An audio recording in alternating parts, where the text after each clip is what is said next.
Bom dia, meus caros amigos e irmãos. Estamos aqui mais esta manhã de domingo para estarmos refletindo à luz da palavra de Deus sobre assuntos tão importantes que dizem respeito à vida prática do cristão, né?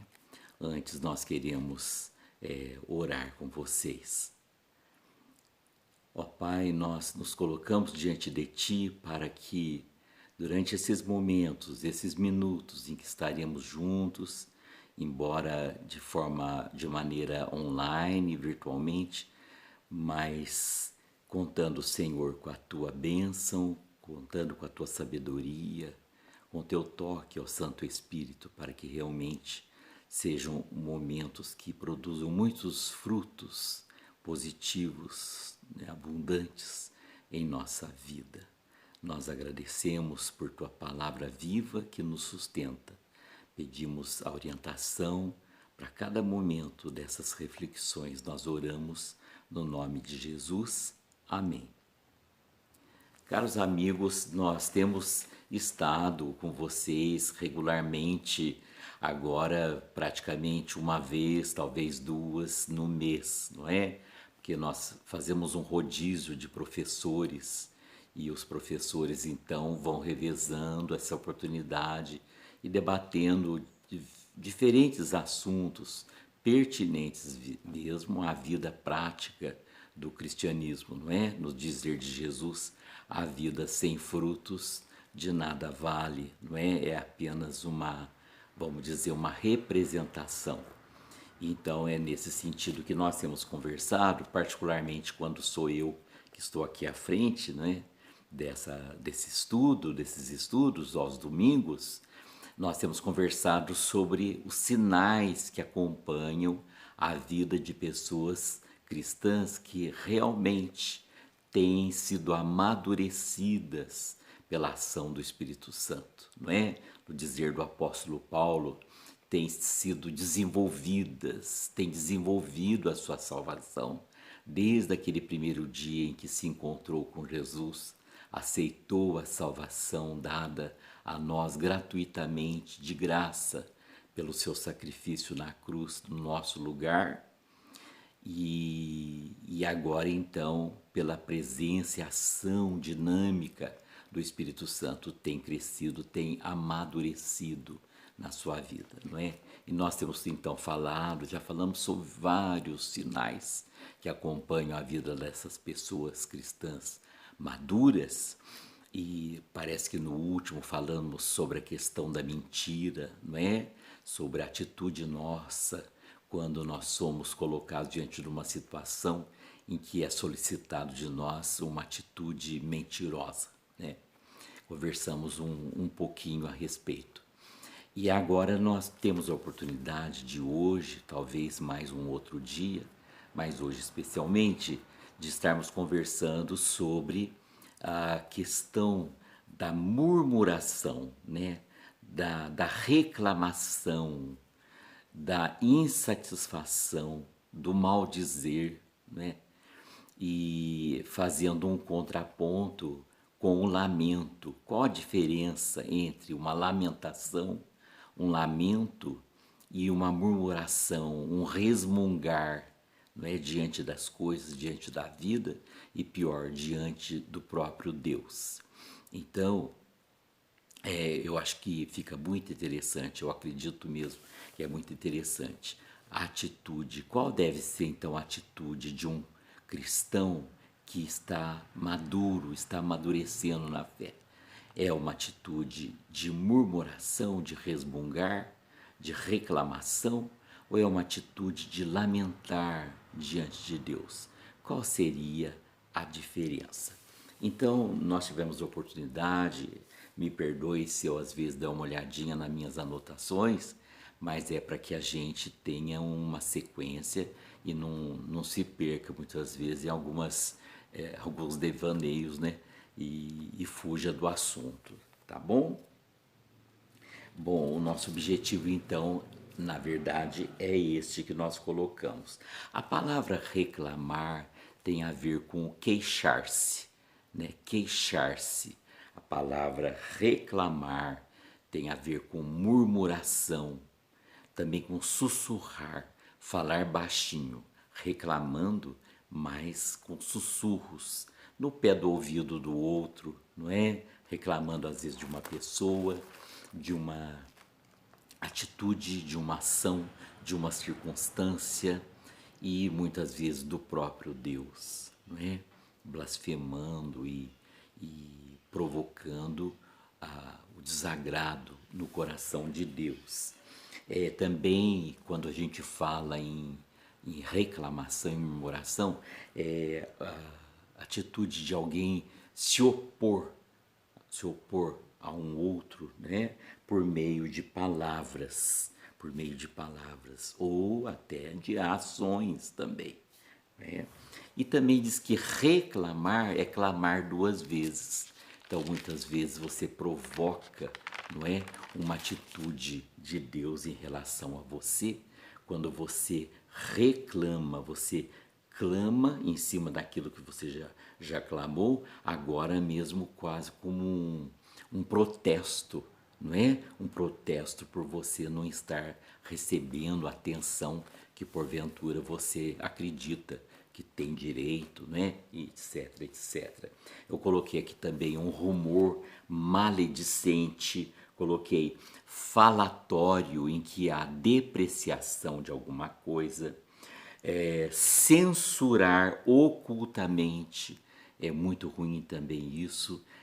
Se você então, já que você vai reclamar, que seja com a própria pessoa, não é ali e diga do seu desagrado.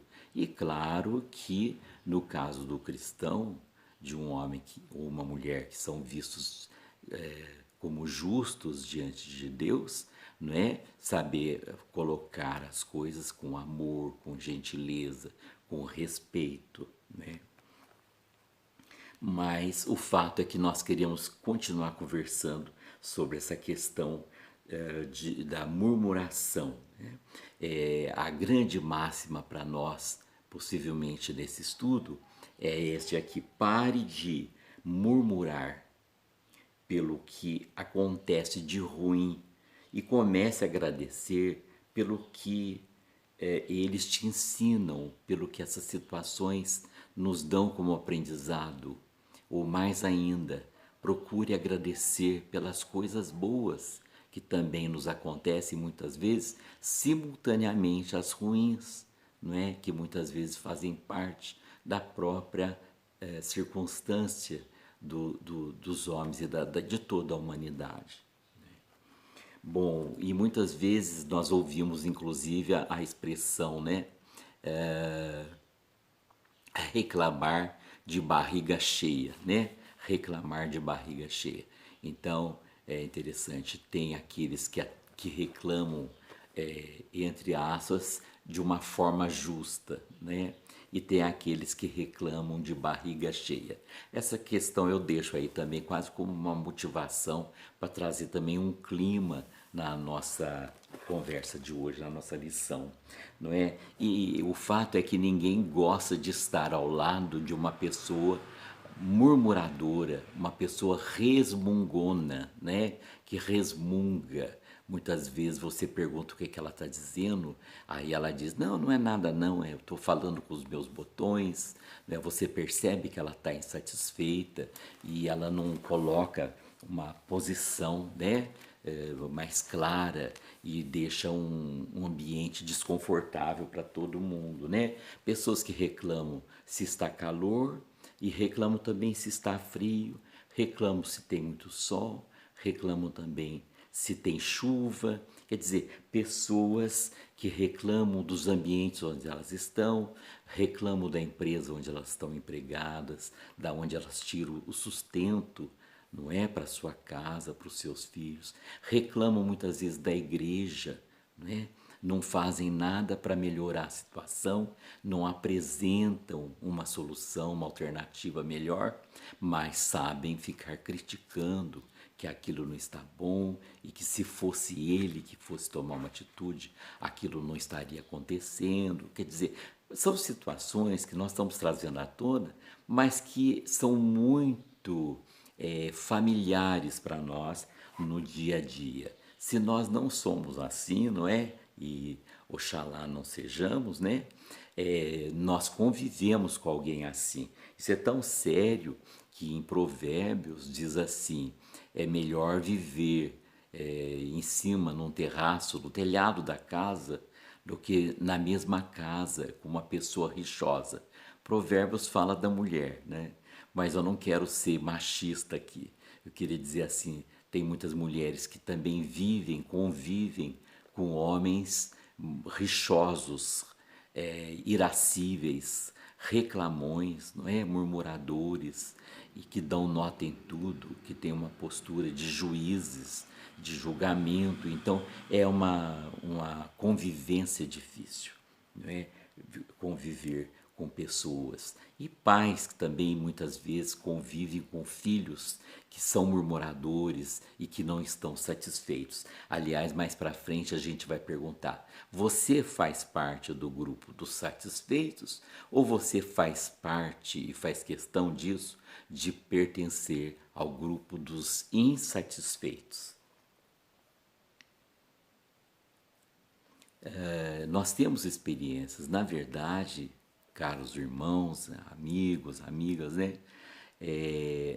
Todos nós já tivemos um momento em que nós reclamamos de alguma coisa, seja da comida, seja do feijão sem sal, seja do arroz papa, ou seja de coisas mais importantes, quem sabe alguém que reclama do filho que, que não era o que ele esperava, né? E filho que reclama da mãe, do pai, que também não era o que ele queria. E então, desde coisas pequenas até coisas grandes, todos nós já passamos e muitas vezes até já vivemos e já nos vimos reclamando de alguma coisa, não é? E muitas vezes trazendo um clima de amargura para o ambiente aonde a gente vive, não é? Então, eu tenho aqui anotado: reclamar é pecado. Reclamar é pecado. Sabe por quê? É como se nós disséssemos a Deus que nós temos uma solução melhor que a dele. Que o mundo que ele fez, se não está bem, a culpa é dele, e que talvez nós não tenhamos pedido para nascer, e que agora nós estamos enfrentando situações difíceis, e isso e aquilo, e a humanidade é má, só eu que sou bom. E são tantas coisas, né, meus queridos? Eu não quero me estender muito por causa do nosso tempo também, que não pode ultrapassar aqui no online, né? E isso é muito sério, né? Nós acharmos que temos uma solução melhor do que a que Deus tem apresentado. Não é isso, não é verdade. Nós queremos as coisas como achamos que elas devem ser. E quando a gente reclama e murmura, nós desqualificamos a Deus. Percebem? Né? E a gente sai do lugar do servo para se colocar no lugar do próprio Deus. Né? E mesmo porque o cristão precisa ter o discernimento de que tudo que não vai bem com a humanidade, no mundo em que nós vivemos, não é? A responsabilidade não é do próprio Deus.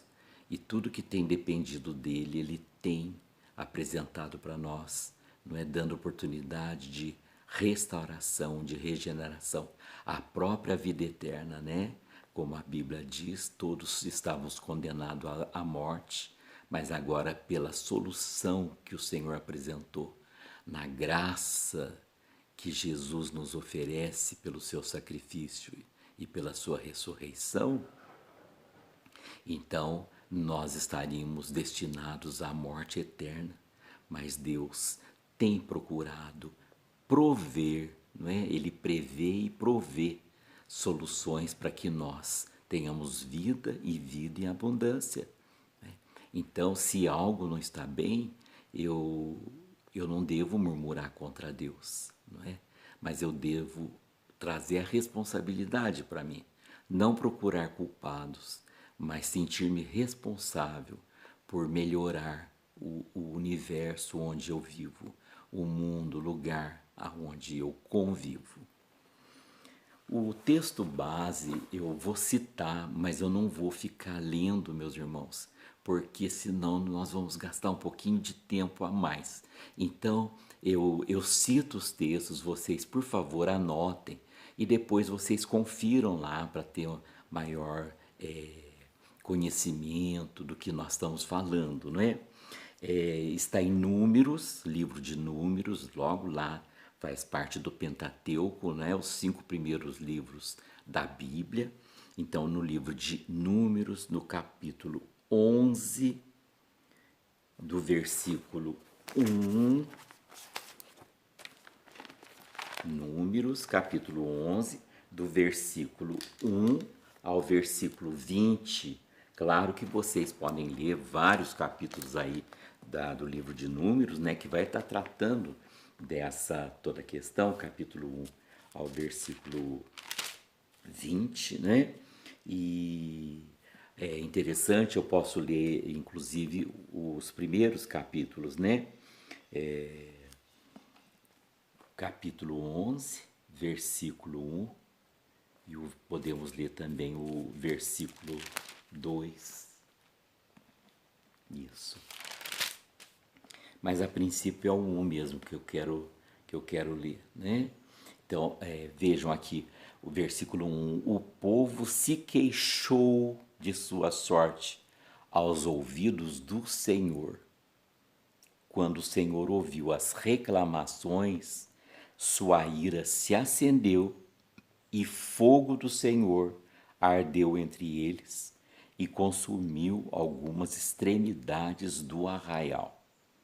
Eu vou ler o 2 porque vai dar gancho, como a gente diz, né, para as nossas próximas reflexões.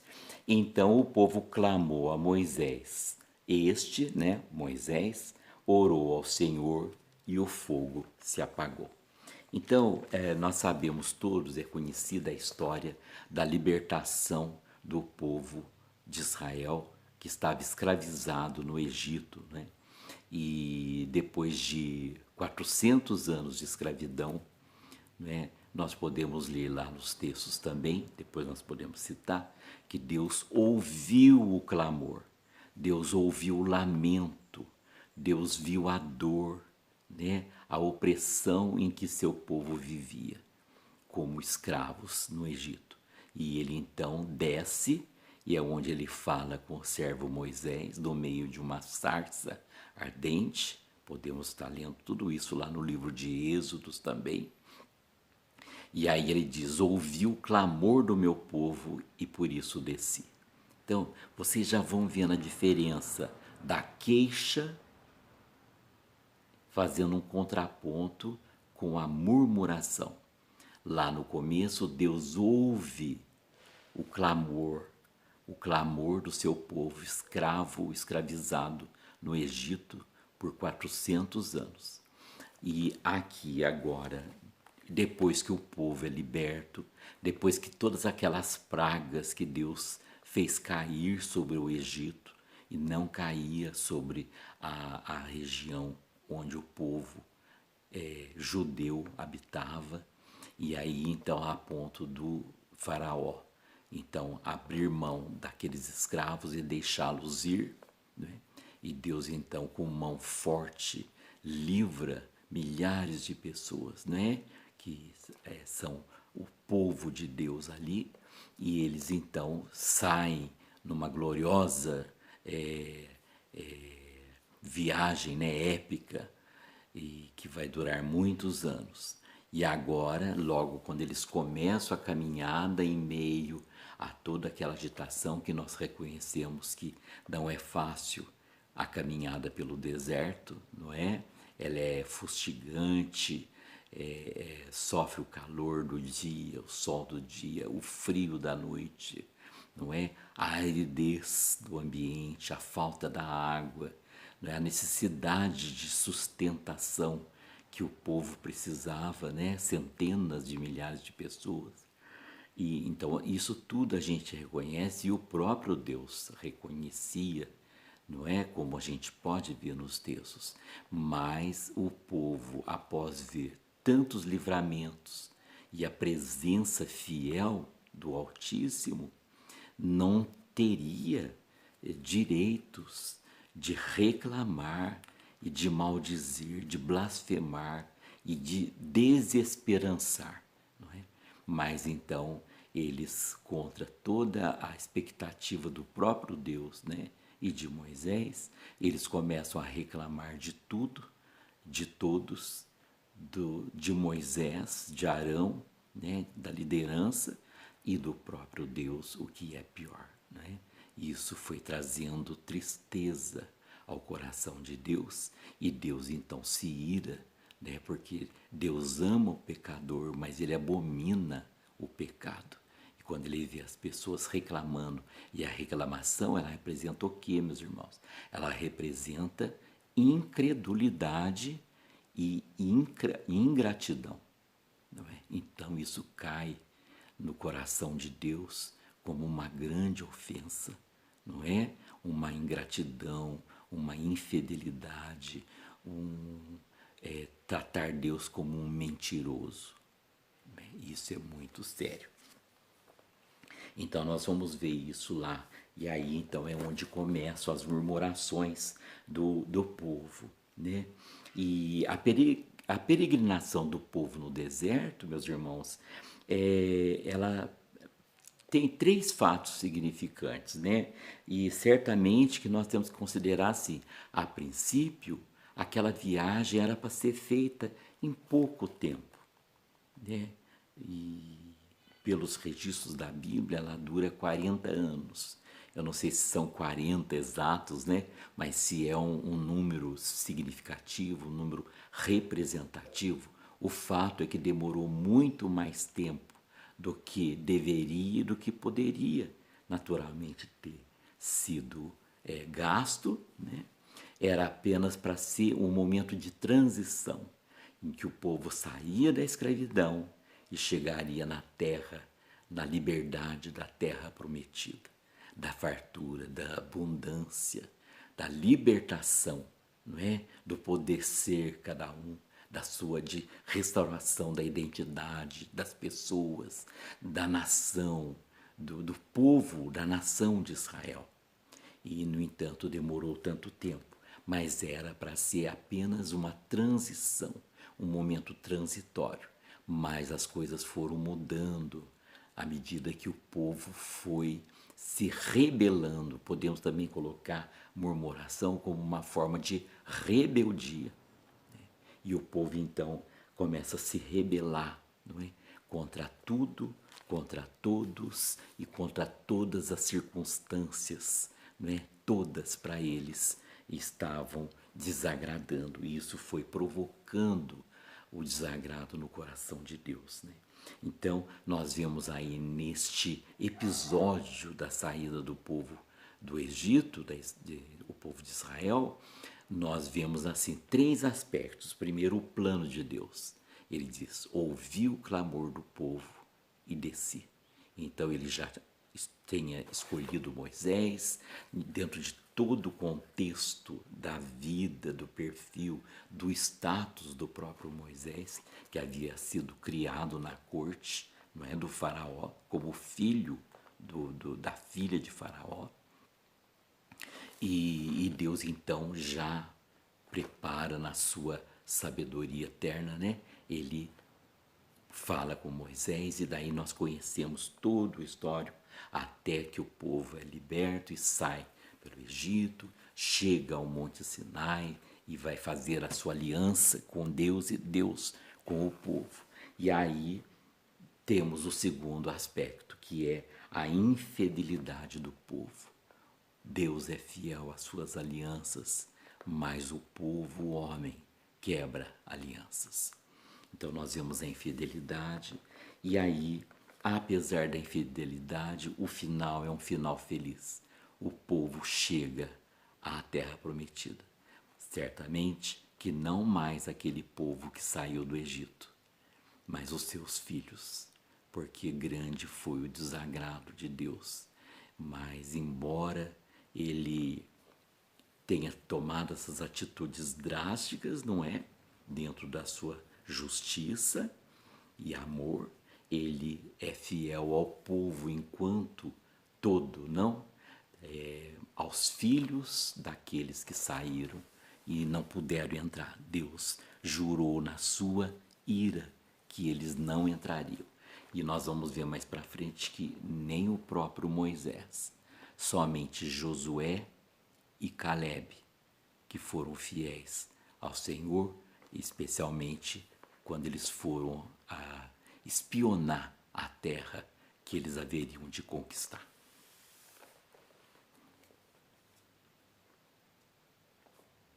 Bem, o livro de Êxodo também, como eu falei para vocês, ele é básico para nossos estudos.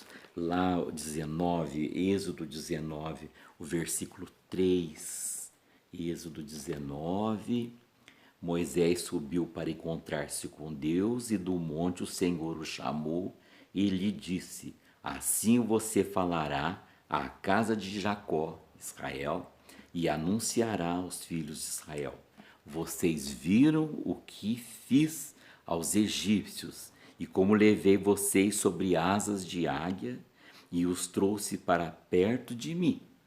Agora, pois, se ouvirem atentamente a minha voz e guardarem a minha aliança, vocês serão a minha propriedade peculiar dentre os povos, porque toda a terra é minha, e vocês serão para mim um reino de sacerdotes e uma nação santa. São essas as palavras que Moisés deveria falar ao povo.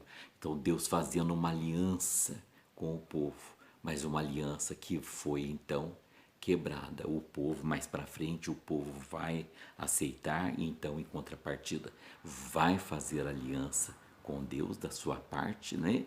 E Deus com o povo.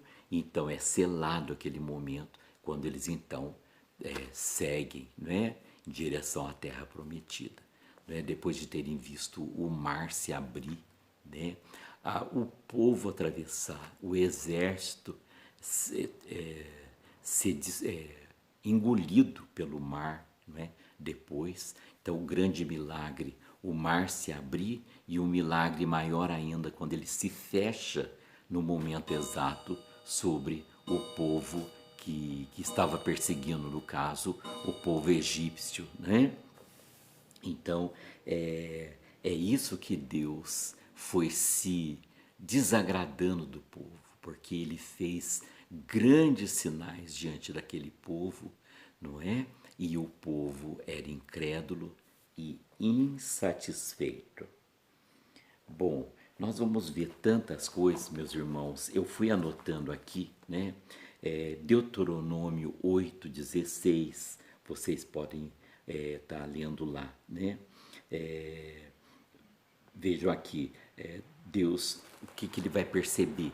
Com a caminhada pelo deserto, o coração deles foi sendo exposto, mostrando que eles estavam longe de ser considerados um povo de Deus, uma nação santa, um reino de sacerdotes, meus irmãos, percebem? E agora eu gostaria de dizer o seguinte: nós não queremos aqui nos limitar a fazer uma análise histórica, ou antropológica, ou social, mesmo espiritual, do povo de Israel, né, vamos dizer, há 3.000 anos atrás, no episódio com Moisés, não é? Não sei exatamente se são 3.000 anos, mas há milhares de anos atrás. Mas nós queremos trazer para os nossos dias, quando nós, igreja, somos chamados de nação santa, de reino de sacerdotes, né, de povo de propriedade exclusiva de Deus. No dizer lá no Novo Testamento, acredito que o apóstolo Pedro, que diz: vós, pois, sois nação santa, propriedade exclusiva de Deus, né? E nós, como nós temos nos portado? Temos nos portado talvez como aquele povo na antiguidade, como pessoas ingratas, incrédulas, reclamonas ou reclamões, murmuradores, insatisfeitos, ingratos, não é? Etc, etc, rebeldes, dentro do corpo da igreja? Ou nós temos buscado olhar para o outro lado, não é? Quando nós vamos então analisar, não é? E nos incluir naqueles que não reclamam, mas que fazem lamento diante de Deus. O lamento nós vamos estar analisando também aqui já, não é? Que é a postura de um cristão maduro, agora trazendo realmente para os nossos dias, né, meus irmãos? Diante da sua fé, diante da esperança que ele tem num Deus justo, de saber identificar todos os feitos que Deus fez, tem feito e que poderá fazer no futuro, por mais escura que possa estar parecendo a situação no momento. Entendem, meus irmãos? Então, é sobre isso que nós estamos falando. Mas vamos ficar ainda mais um pouquinho na questão das murmurações que desagradam a Deus. Vamos ler, por exemplo, Deuteronômio. Já nós vamos ter que parar, meus irmãos, por causa do tempo do vídeo, para não ficar muito longo. Mas certamente a gente marca um outro dia para podermos terminar o nosso estudo ou continuar, não é? Deuteronômio, capítulo 8, versículo 16.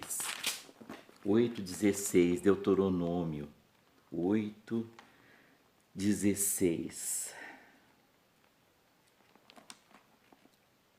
Vamos ler mais um que antes, né?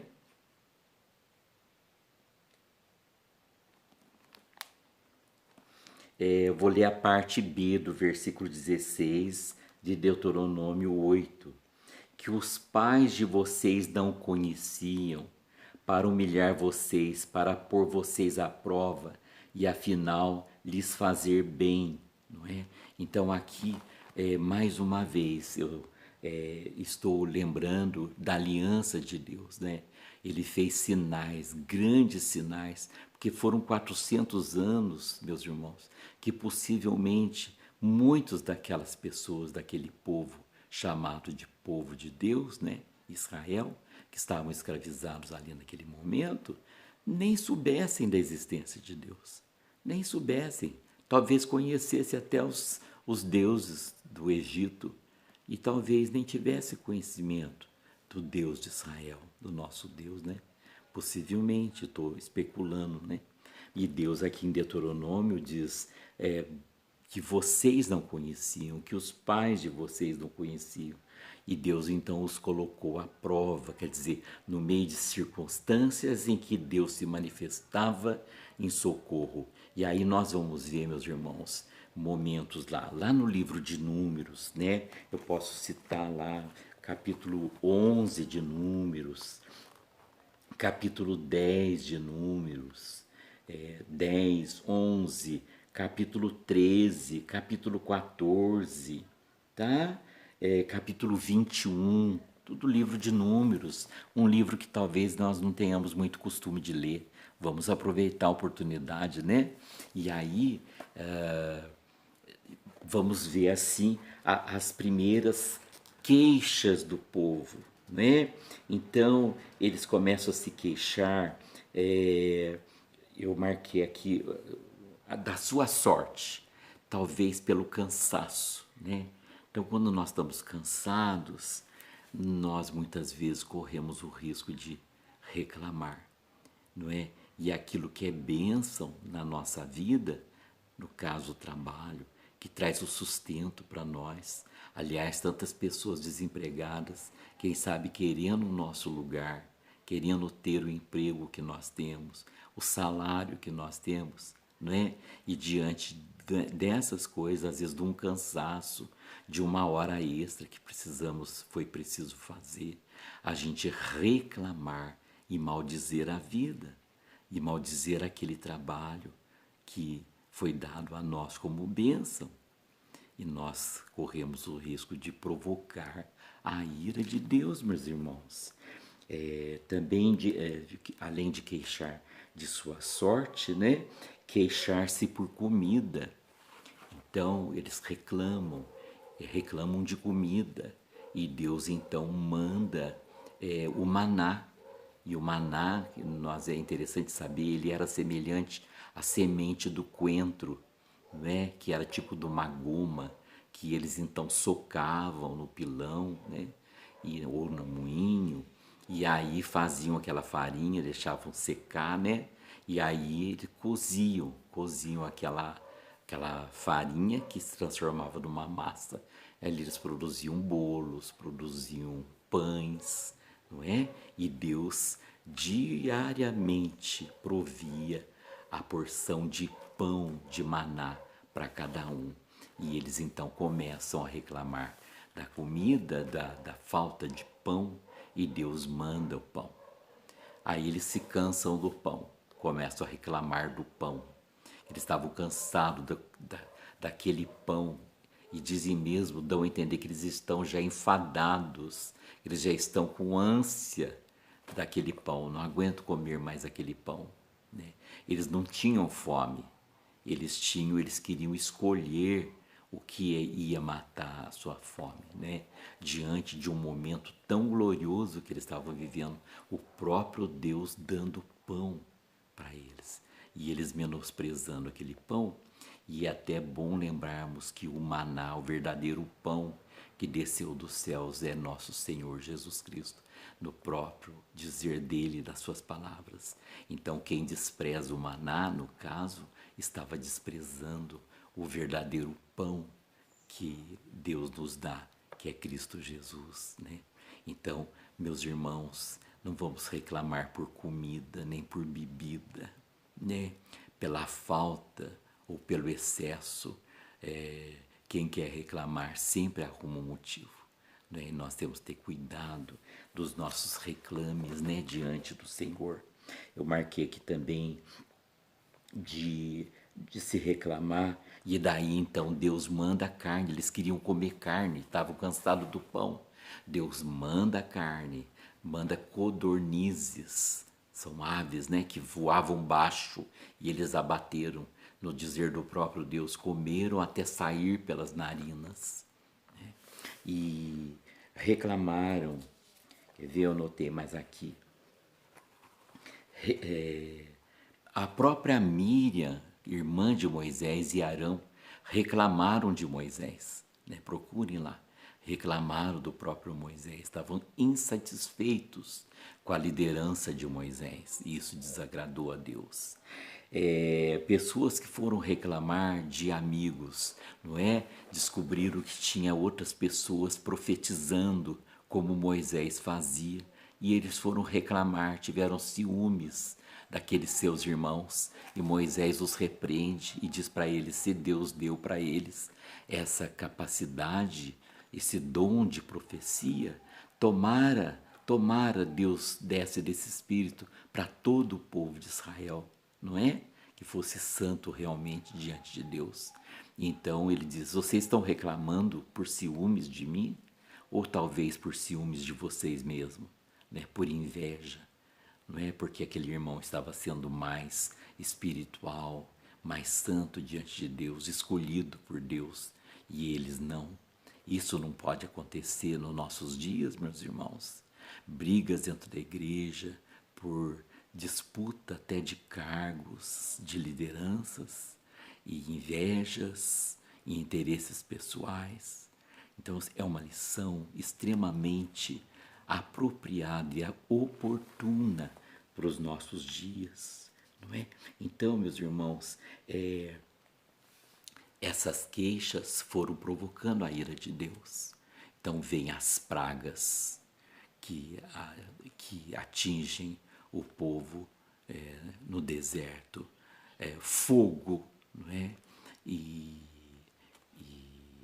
enfermidade, e assim num momento crucial aparecem víboras, serpentes venenosas que começam a picar todo o povo, e vários morreram nesses episódios, meus irmãos. Então alguém diria, mas e as promessas de Deus? Mas e o amor de Deus?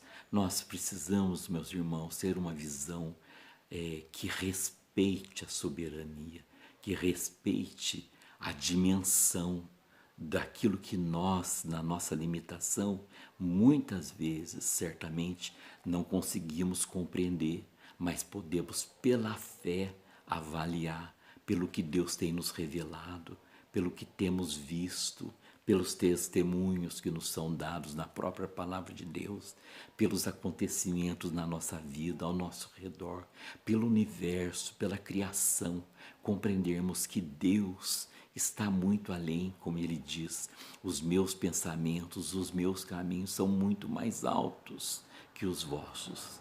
Então, analisar que o amor de Deus caminha junto com a sua justiça, com a sua santidade, com a sua soberania, não é? E nós dependemos, então, quando nós formos colocar diante de Deus as nossas queixas, que seja em forma de lamento e não de murmuração, de reclamação, de blasfêmia, de ofensa, mas de submissão, de humildade, de contrição. Não é? Então, é sobre isso que nós estamos falando, meus irmãos, não é?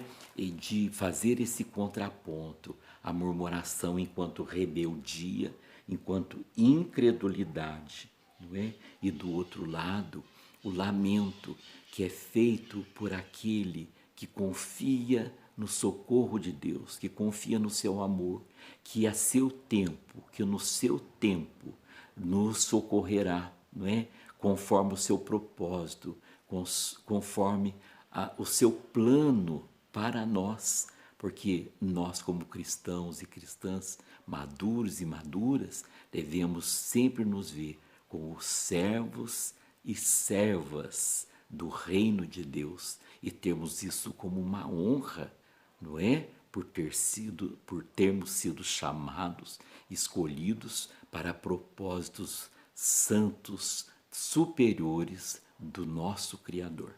Meus irmãos, nós vamos ter que parar, porque nós já estamos com mais de, acho que 40 minutos do nosso estudo, mas certamente nós teremos a continuação desse estudo.